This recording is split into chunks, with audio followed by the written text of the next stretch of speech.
শরীফুল রাজ ও পরিমণি। ঢাকাই চলচ্চিত্রের অন্যতম জনপ্রিয় এই তারকা দম্পতির বিচ্ছেদ হয়েছে প্রায় 2 বছর হলো। এক সময় ভালোবাসায় টইটুম্বুর থাকা সেই সম্পর্কে এখন কেবল ঘৃণা ছাড়া যেন আর কিছুই নেই। মান অভিমান মিটিয়ে সম্পর্ক ঠিক করে নেওয়া হয়তো যেত, কিন্তু সেক্ষেত্রে যেন গাছাড়া রাজ নিজেই। বরাবরই এমন মন্তব্য করেন পরিমণি, যদিও রাজ কখনোই এতে দ্বিমত বা সম্মতি কিছুই জানাননি।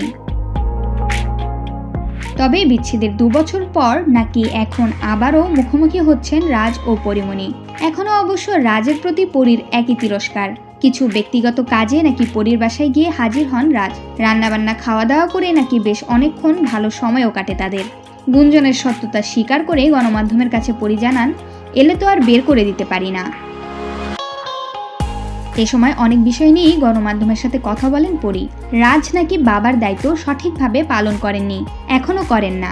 পরীর বাসায় কিছু কাগজপত্র আনতে গিয়ে বেশ অনেকক্ষণ সময় কাটালেও পূর্ণ আগের মতো বাবার সাথে আন্তরিকতা প্রকাশ করতে পারছে না। এটাকে অবশ্য রাজেরই ব্যর্থতা হিসেবে দেখেন পরী।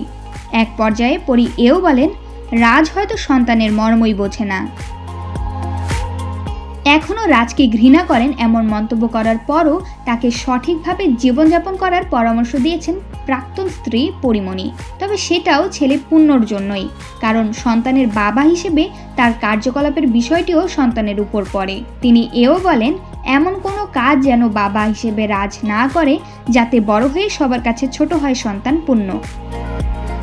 প্রমাকান্তা কোয়েল, বার্তা 24।